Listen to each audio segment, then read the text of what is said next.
With a growing older population, there is a challenge to ensure that older people stay fitter and healthier for longer. Researchers at Glasgow Caledonian University are developing new ways to monitor the well-being of the older community, including the Fitness MOT.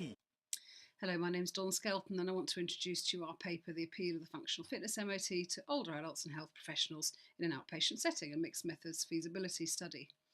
So as you've heard, the MOT was originally developed in order to raise awareness of the physical activity guidelines. In 2011, there was the inclusion of strength and balance activities at least twice a week to support the health of older people and help reduce falls. Older people are very unlikely, unfortunately, to reach the physical activity guidelines and often just need a little bit of motivation and support.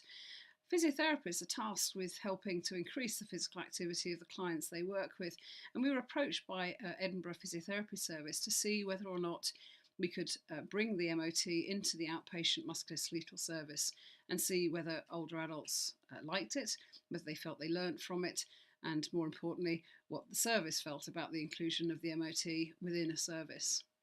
So this was a mixed method study where we looked at interviews of the people that took part, but also looked at some outcome measures to see whether or not we changed behaviour.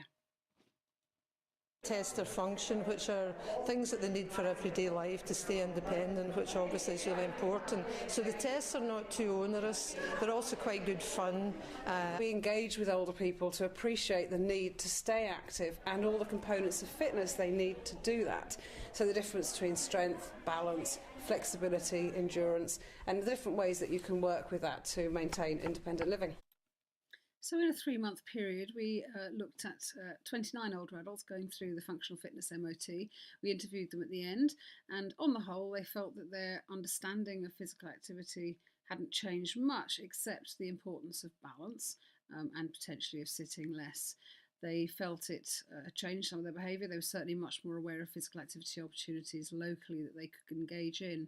The staff felt it was a useful tool.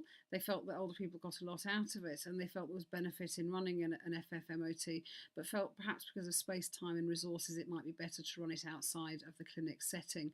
And therefore future work will look at whether or not we can set up a referral service where physiotherapists can refer people to an MOT outside of the physiotherapy service.